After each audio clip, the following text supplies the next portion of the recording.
gives us his all: speed, endurance, power. Yet his wild spirit burns bright.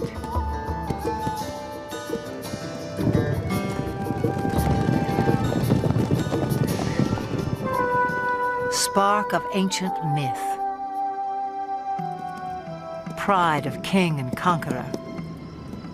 He was the backbone of civilization. History was forged to the beat of his hooves. Even now, he still lays claim to the heart, with all the bold beauty that is the horse.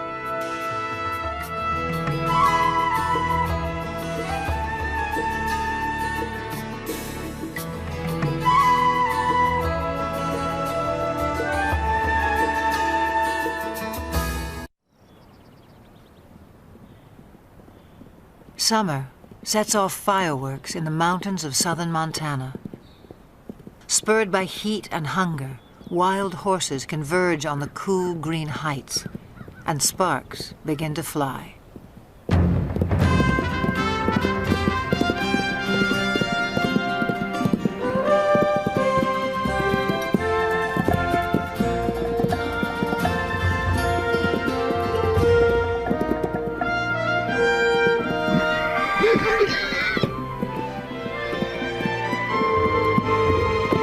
Stallions spar and court young mares in a drama as old as the hills.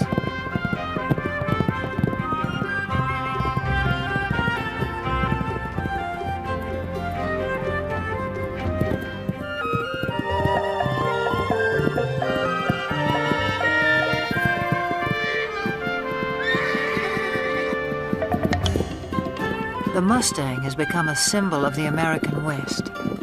But some say he's a newcomer to these parts, even a trespasser. The truth is tangled in the long and winding history of his kind. It began some 60 million years ago in the forest of North America.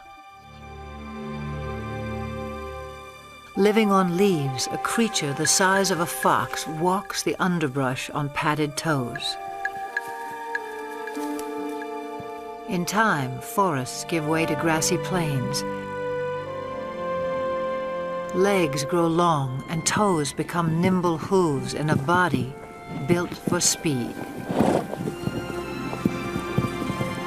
About 1 million years ago, the first true horses spread across land bridges to Asia and Europe. Their numbers swell, then slowly decline, perhaps due to climate change or the impact of a two-legged predator. To Ice Age hunters, the herds must have seemed inexhaustible, but by 8,000 years ago, horses were extinct in the Americas and dwindling elsewhere into memory and myth.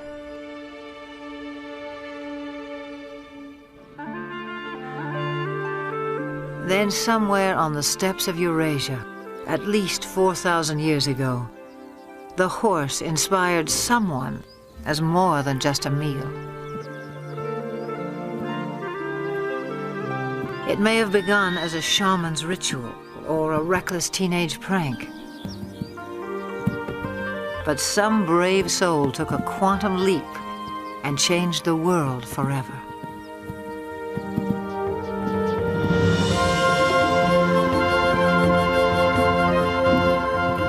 The horse utterly changed our sense of distance and speed.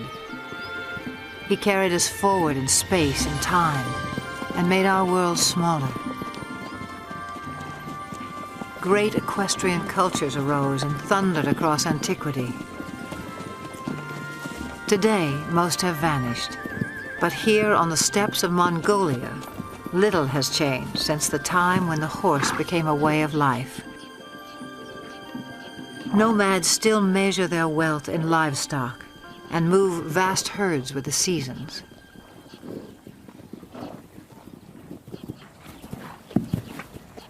Small but hardy, Mongolian horses endure a harsh climate and grow a thick winter coat. When pasture is meager, they can survive on very little.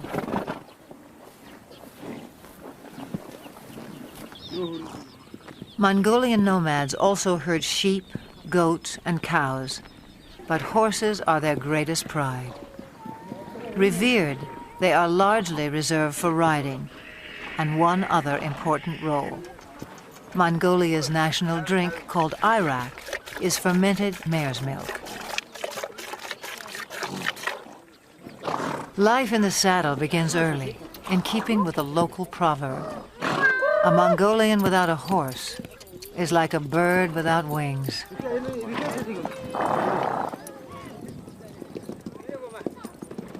In July, thousands of nomads set up camp on the edge of the capital city, Ulaanbaatar. They come to celebrate Naadam, an ancient religious festival. National competitions of traditional sports are held, including 2 days of horse racing. One of the country's top horse breeders, Hang Medic, traveled over a week to take part in what will be his 30th Naadam. From a herd of 400 head, he has brought his 12 fastest horses. Also in tow are his grandchildren. For good reason. Riders must be under 12 to compete at Naadam. Training, however, is no child's play. It's what Hang Medic lives for.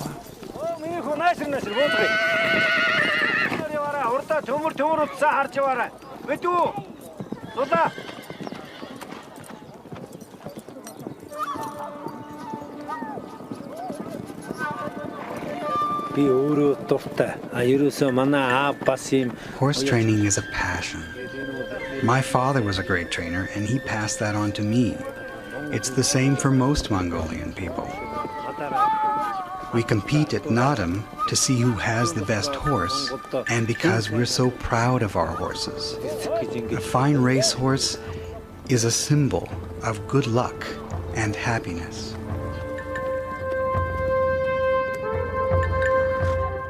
On the day of the first race, preparations begin at dawn. Hats and bright silks will help families spot their little jockeys at a distance. The distinguishing mark of a racehorse is a leather tail wrap, always wound clockwise.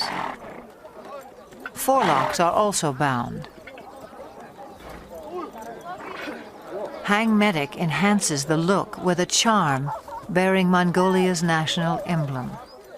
He has high hopes for this young stallion. With an offering of mare's milk, Hang Medic's wife invokes the sacred powers of nature to bless horses and riders. A circle of incense purifies. A drop of Irak protects from harm.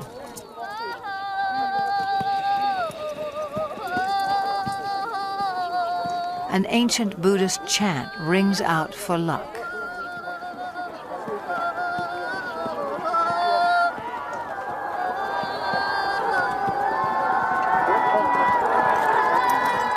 Some 500 riders will compete in the first race. Parents on horseback swell their ranks. By tradition, they circle clockwise at a staging area near the finish line.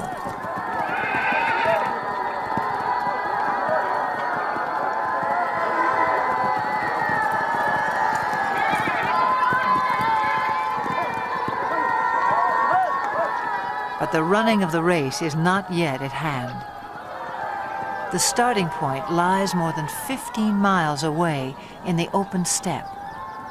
To reach that point at a walk will take the racers some 3 hours, which leaves time to kill for everyone else. Nomads like Hang Medic take the moment to catch up with old friends and trading partners. For people who live much of the year in relative isolation, there's also the irresistible allure of new faces.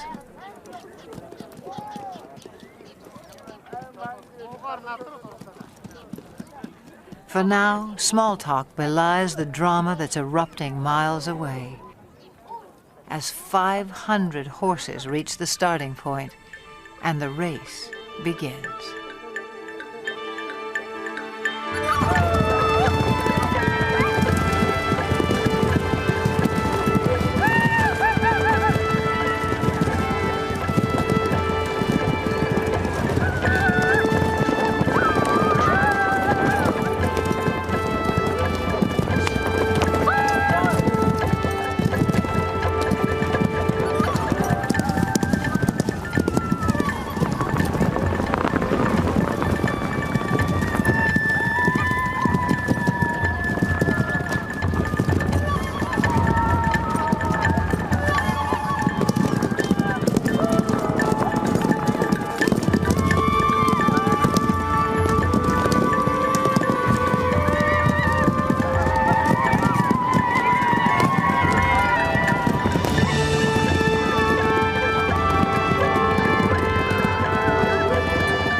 Long before they can see the racers, spectators crowd the finish line. According to myth, the dust kicked up by winning horses showers happiness and prosperity on all those it touches.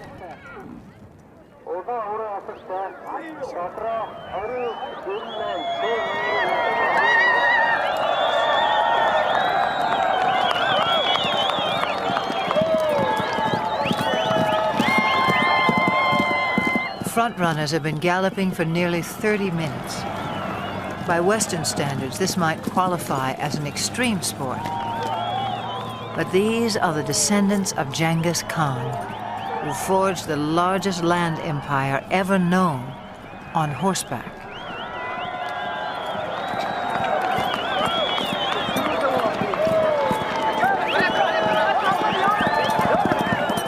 The blue sash of victory goes to the first 5 horses. A flash of green tells Hang Medic his granddaughter has placed. But a riderless horse sends him off in search of his youngest grandson.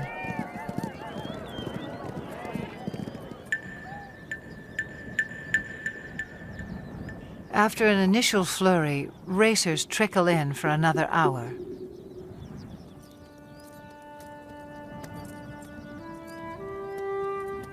Herd instinct alone will keep a horse going, even one that lacks the fitness and conditioning required for a long-distance run. For some, the strain is too much.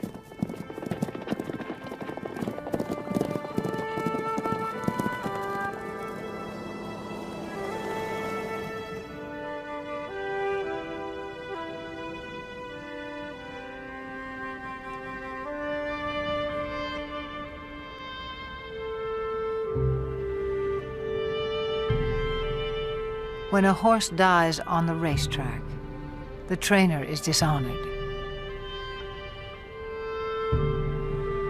But the child who has lost a beloved pet reaps only heartbreak.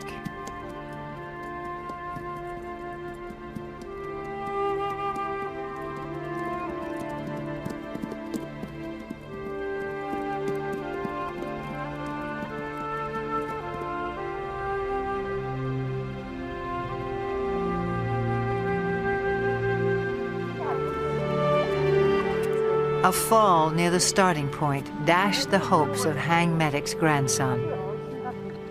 His horse is safe, his bruises minor, but his 6-year-old pride will sting until the races are over.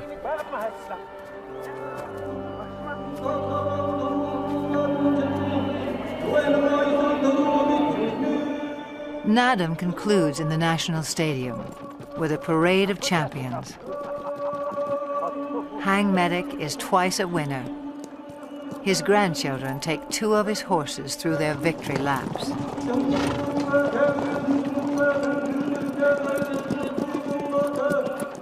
A herald sings the praises of the winning horses. Medals and mare's milk do them honor.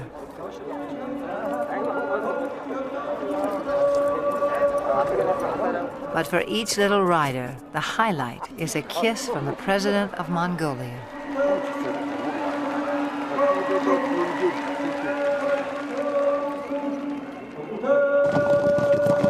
No other nation makes more of the horse.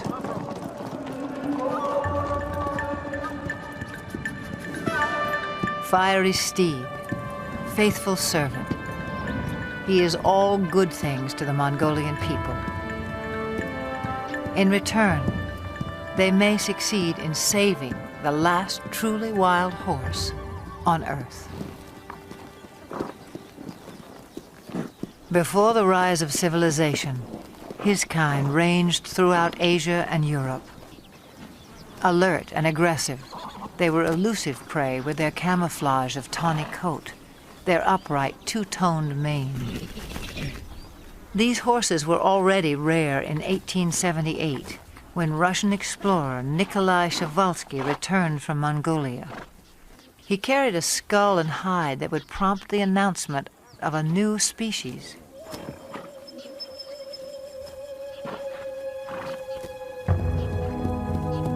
In a race for specimens, stallions were slaughtered to subdue mares.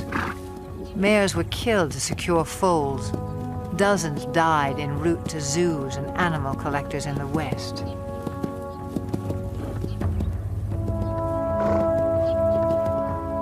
Przewalski's horses were last sighted in the wild in the 1960s. A decade later, fewer than 300 survived, in captivity only. This endangered species was declared extinct in the wild.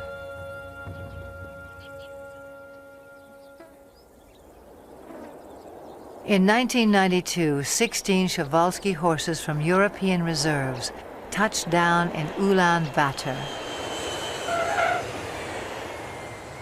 Their journey was the crowning achievement of Dutch conservationists and Mongolian authorities. Transports were blessed with mare's milk as the horses arrived at a nature reserve established in their honor. The homecoming delighted local people. Their name for the horses is Taki. The word also means spirit.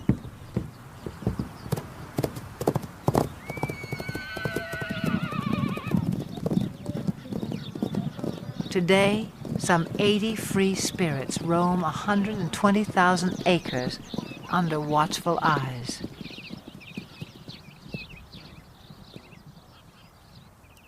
Park rangers closely track the animal's health and behavior.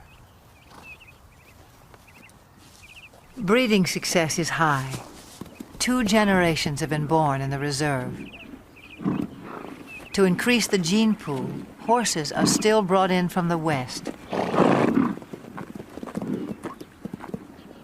But prospects for a self-sustaining population are promising. Mongolia's preservation of the Taki seems a fitting tribute to an animal who has given us so much.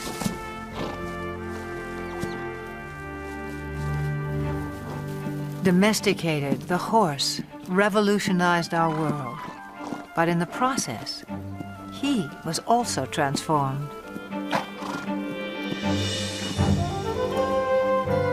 The legendary Arab is just one of more than 150 breeds, some honed for work, some for sport, others for sheer show.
The Spanish horse boasts one of the oldest pedigrees.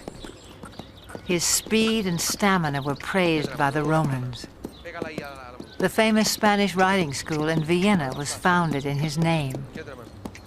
A dancer's grace made him a favorite of monarchs and earned him the title Royal Horse of Europe. Today, he inspires a new generation.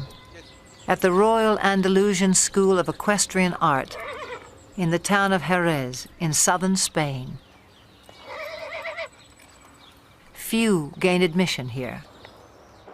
Only first-rate horses, trainers, and students. A strict curriculum has produced several Olympic competitors. The school also keeps tradition alive. Once a week, the public is invited in to enjoy the splendors of another age.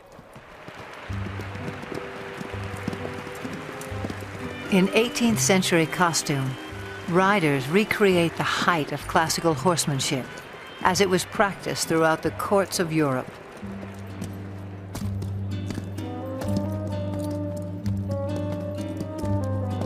Most spectacular are the airs above the ground.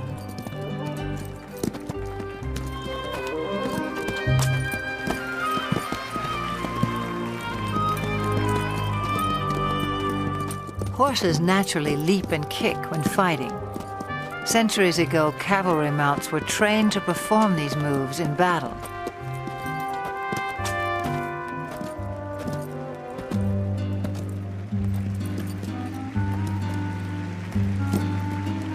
Eventually, each gesture became an end in itself, as formal as ballet. A supreme effort, the capriole demands vertical loft, virtually in place.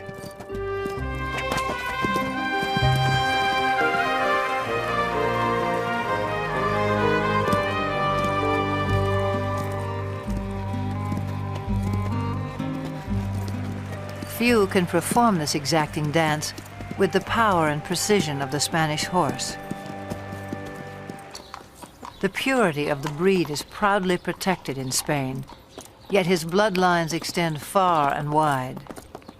For this was the horse who once conquered a new world. Some 500 years ago, Spanish explorers rode upon the shores of the Americas. Some native people mistook man and mount for a single fearsome creature. But soon they would make the horse their own.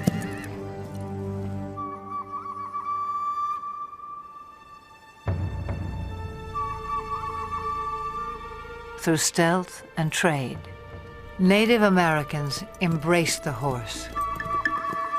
It was said they came to each other like long-lost brothers.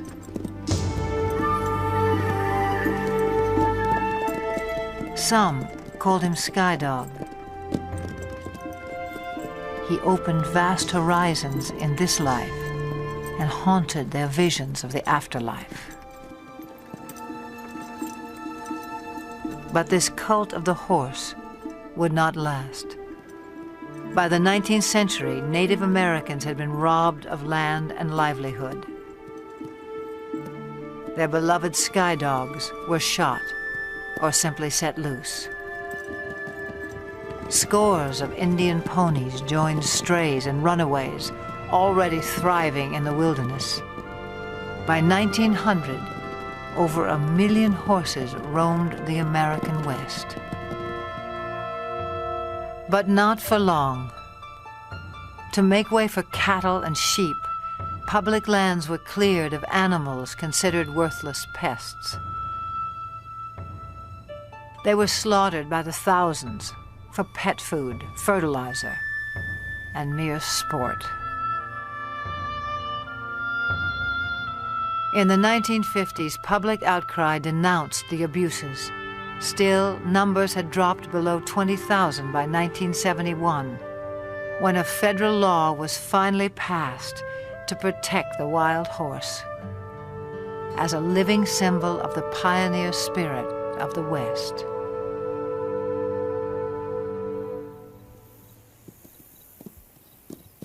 Today, the Bureau of Land Management oversees some 45,000 horses on public lands in 10 states. On the Montana-Wyoming border, the Pryor Mountain Wild Horse Range is home to a herd of about 160. Most live in small family groups of several mares, their foals, and a single dominant stallion. His role is to guard his harem and protect his growing offspring.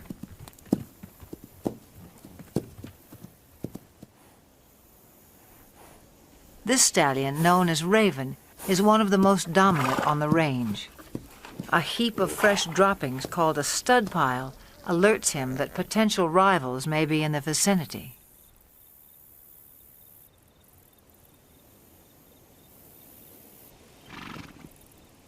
A band of young bachelor stallions prompts Raven to move his family to a safe distance.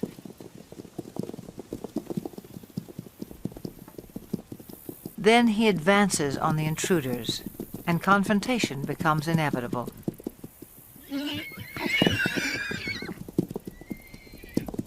Raven may be outnumbered, but at 10 years old, his maturity and experience give him the advantage.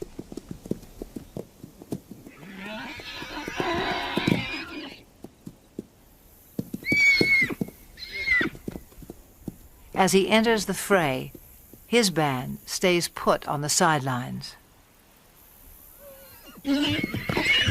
Most clashes between stallions are more about asserting rank than inflicting harm, and serious injuries are rare.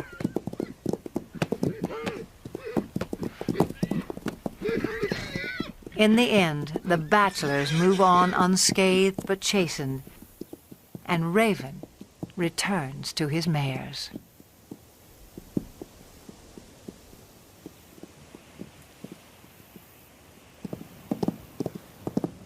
Occasionally, even mature stallions form alliances.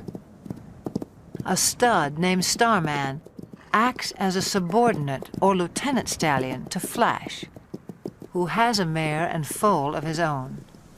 Flash tolerates Starman's presence, but allows him no access to his lone mare. In summer, a waterhole fed by melting snowbanks attracts this small band.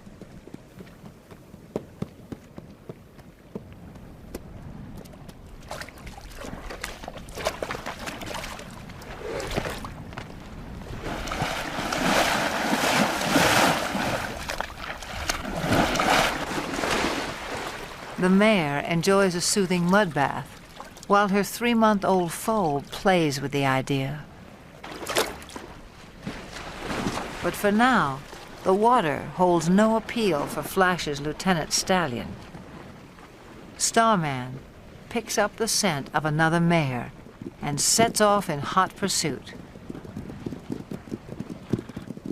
The mare's yearling son tries to intercept Starman, but fails to impress such a mature stallion.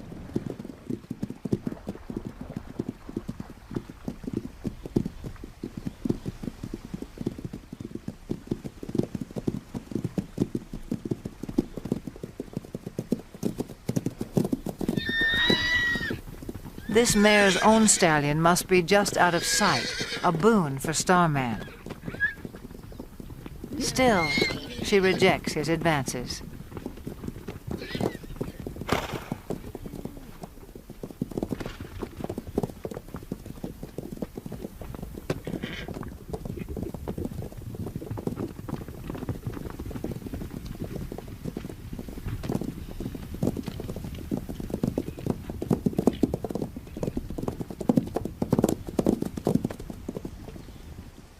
In the end, she gets away, and Starman can only observe the tactics of a more successful suitor.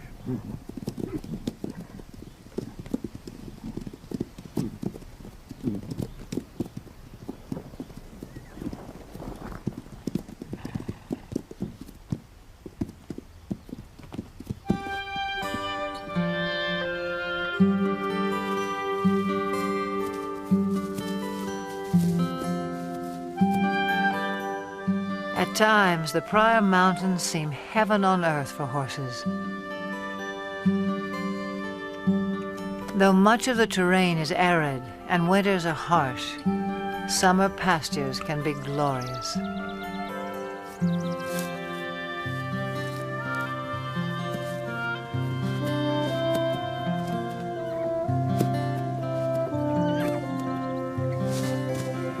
The horses have few predators to fear. Most were eliminated by ranching and land development. With high fertility rates, the horses' numbers can increase by 10, even 20% a year. And that means trouble in paradise.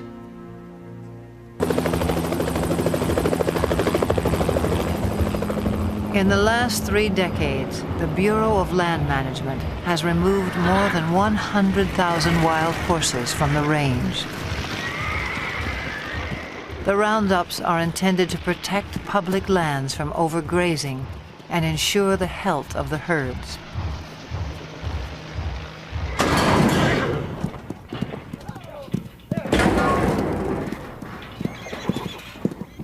Excess animals are placed in adoption programs, but supply far exceeds public demand. Horses deemed unadoptable live out their days in holding pens. Even now, the fate of America's wild horses remains an open-ended question.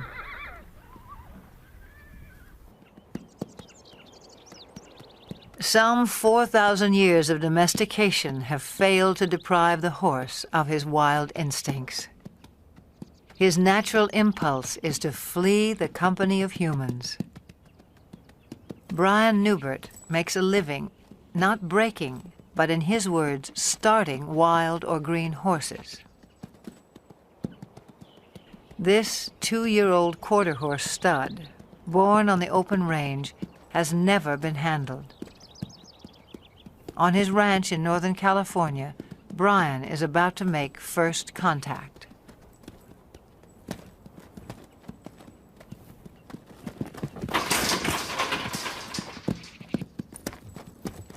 Brian will chase the horse until he turns to face his pursuer. The goal is capture the animal's attention and keep it. I'll ask again. Good. Now let's see if he leaves with his hindquarters or if he leaves with the whole horse. See, here's the first little part is going to happen here in just a second, I think.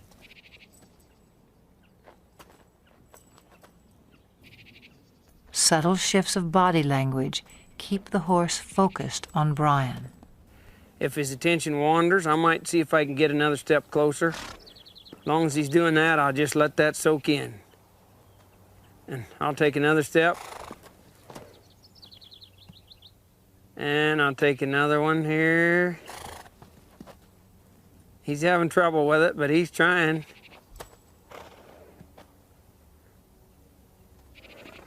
He's gonna have to leave here pretty soon. And I'll try to direct him back. There, he adjusted in the rear quarters. That's what I'm gonna need here.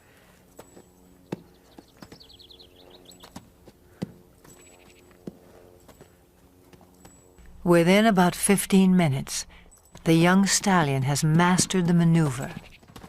Now Brian presents a new challenge. I might do just a little swinging here and see if he can stand that. And I'll see if I can put that on there without hitting him in the face. And I'll just, as I come forward, just let that go. And it's kind of scary. And you can see that it's troubling to him a little. So I'll just put just a little pressure till he finds his way toward me.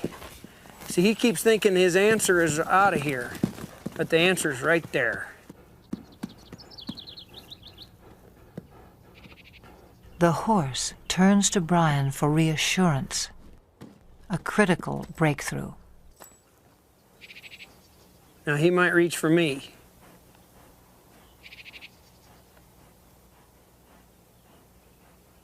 Let's see if... He come in here, I'll see if I can get another half a step without scaring him. See how he's reaching for me? Now here's a spot where you want to watch their ears, because some of them they'll take a run at you. Now I'll just wait here till he reaches. Like that. See him smelling me instead of... There's the second time he's ever been touched by a human, or he touched a human, I guess, instead of... Now again, let's see if this head shaking will disappear. I'll just keep a little tension there, and I'll see if he'll reach for me. And pretty soon I'll reach for him, like right there. We sort of met one another. A little bit of touching there.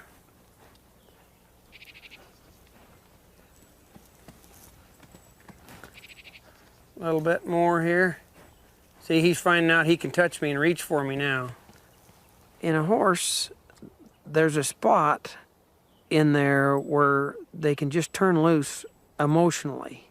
You can see in their eye and their face a change that comes over them. And they'll begin to drop their head and their eyes will soften, and you can just see that they're beginning to trust you. And then you can move right on and really advance then. I'll get my weight shifted back. He's feeling a whole lot better about things now.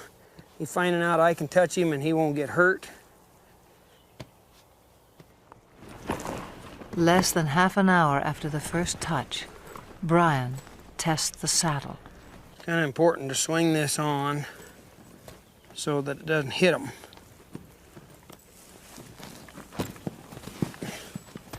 So this grab will gradually just lays right over on their back like that.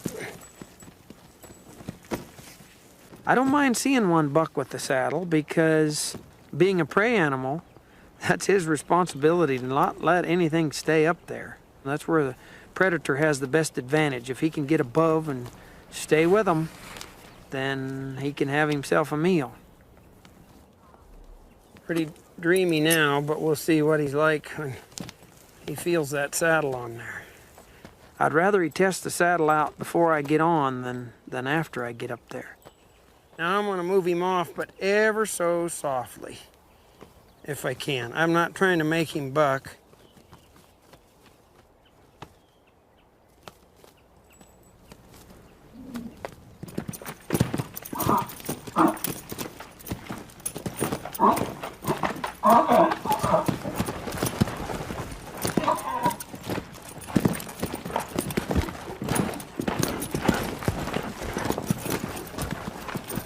Okay, maybe I'll give him a little consoling.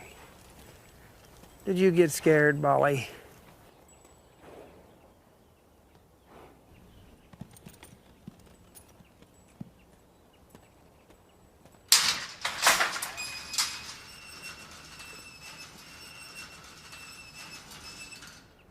It's been less than 2 hours since Brian began work, a fairly routine first session. He'll leave the saddle in place for a few more hours, then give the young stallion a well-earned rest until morning.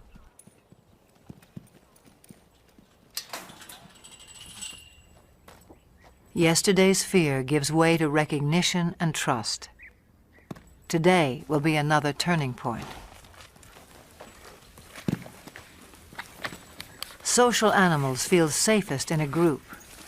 As a comfort to the young stallion, Brian has corralled several other horses.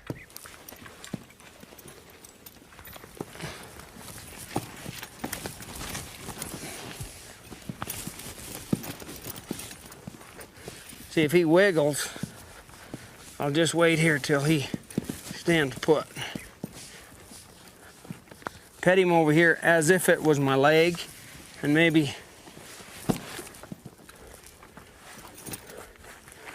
get myself kind of set here before he gets untracked.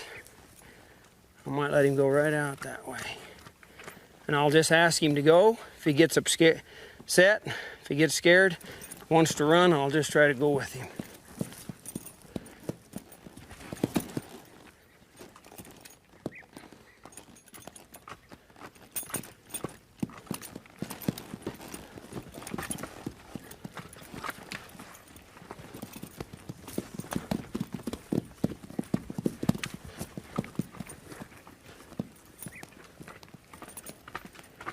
People ask me about this new way of working with horses. As far as I know, it's been around as long as there's been horses and man interacting with one another. I don't know how the first man could ever got on a horse for the first time without having something working for him.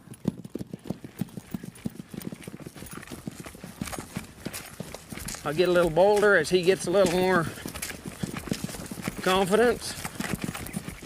I'll ask him here to come back to me with this rein a little, and he did.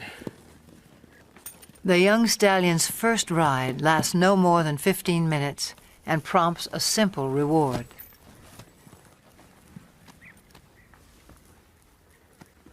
Hey, kid.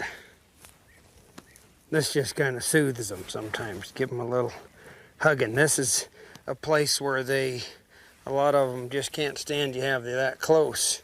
And if you can show them that it's okay to be this close, why, it's a real relaxing, soothing kind of thing for them. They really have to trust you.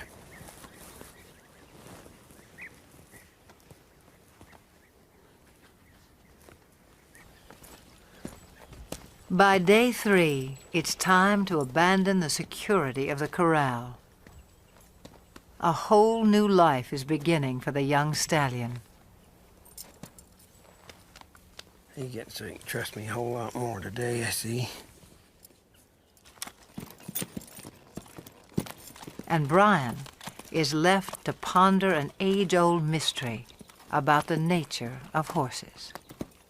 I often wondered how in the world would they allow somebody to get up on their back and guide them around. They'll take us miles and miles till they're totally, tired, pull wagons and pack loads and all kinds of things, when actually they could kick us or hurt us or buck us off any time, and yet they'll just work their hearts out for us if it's presented to them in a way that they can understand. Pretty special animal, really. Special indeed. No more than 60 years before the first moon landing, the world was driven by horsepower. Every sector of the economy relied on him. Transport and trade, industry and agriculture. No creature served us better in the building of civilization or its occasional overthrow. For millennia, the warhorse prevailed in battle. If not for a horse, would Alexander have been great? Who can imagine Attila the Hun or Napoleon on foot? Over 1 million horses served in World War I. Nearly 1/3 died. In World War II, tens of thousands perished in a battle of bullets and bombs. The age of horsepower was over. And yet there are more horses in the world today than during the 1800s, some 62 million. In an age of technology, perhaps we yearn all the more for the touch of something wild.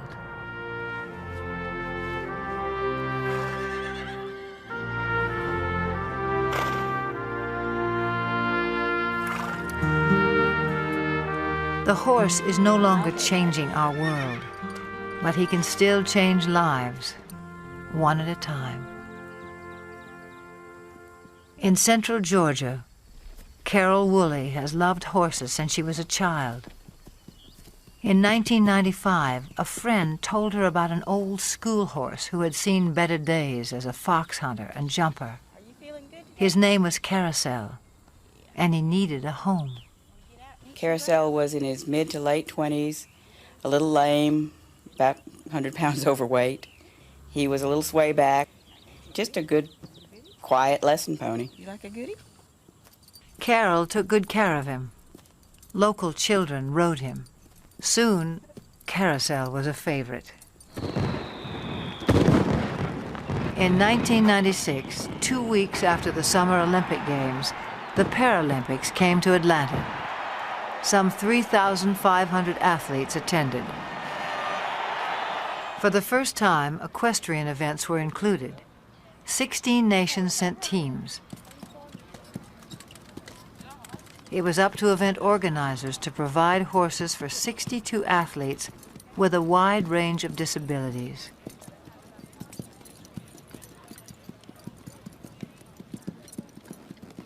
Each would be judged on precision, smoothness, and harmony of horse and rider while performing a set pattern in the arena. A call went out to horse owners for calm, well-trained mounts. Carol Woolley volunteered 2 of her younger horses, but games officials were desperate for more. She thought twice, then sent for old Carousel as well. After a checkup, he was quickly put to the test. Later in the day, they called him for Denmark, and I met Britta Anderson, who's a very small woman in a wheelchair, and I thought to myself, there's no way she's going to ride this pony. She spoke English quite well, and I asked her, have you ever fallen off a horse? And she smiled and looked at me and says, many times. Far from falling, on the day of competition, Britta and Carousel took Carol by surprise. Anderson of Denmark. Anderson. Britta and Carousel made a connection. He knew exactly what she wanted, and she knew how to get the most out of him. And he loved her. I'm still not sure how she did it, but they were just a perfect match.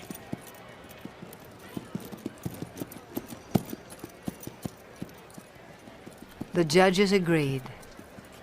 The pair took first place in their division and received the highest score of all the competitors.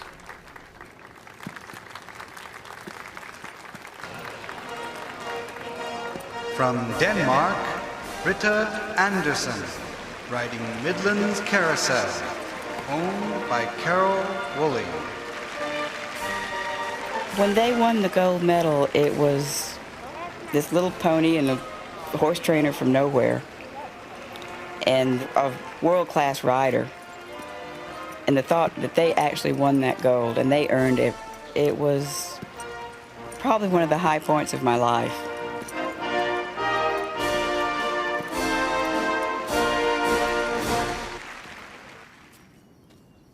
By the time she returned home, Carol had decided to start a therapeutic riding school. Would it be easier to face the other direction to get off? I think so. Horseback riding can improve balance and muscle tone, as well as a sense of independence and self-esteem in people with all sorts of disabilities. For Carol, there's no greater reward than to see someone like 13-year-old Sarah take her first ride. We got you now, kid. You're riding, kid. You're riding. You want your back? When you take a child out of a wheelchair and put him on a horse, he's immediately taller. The walk of a horse mimics the same movement you get to actually walk on your own legs.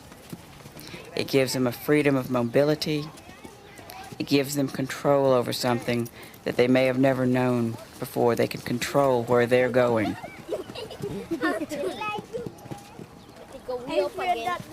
Carol runs the school on grants, donations, and volunteers.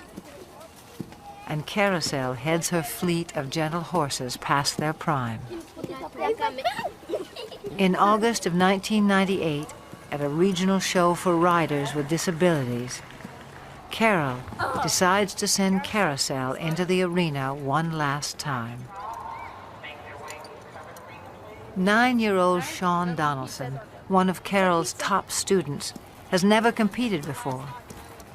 It's a breathless moment for his parents. Make the old man proud. He got a good horse on him, though. He knows what to do.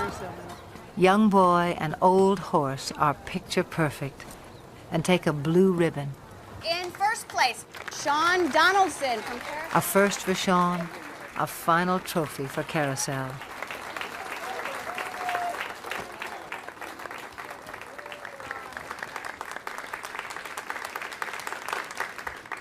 The competition concludes with a ceremony.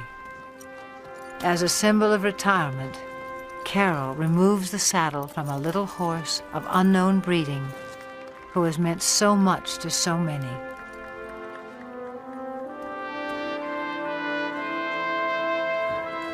To him go the full laurels of a champion. He was quite calm and stood through everything. He halfway, I think, understood that we were doing an honor to him. I was a little surprised that he didn't mind us putting flowers on him. He acted like, well, those were his flowers, this is fine. I think he enjoyed it, really. He wasn't just an old sway-backed horse with a gray face. He was everybody's dream of a horse.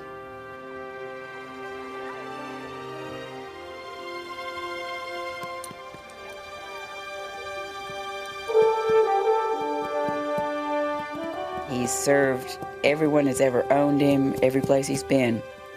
He's done everything we've asked him to do, all of his life. To me, he symbolizes all the horses that have worked hard all their lives and have given us so much pleasure. He's a fairy tale of a horse, but there's probably thousands of them out there just like him. I guess he's the poster child for all of them.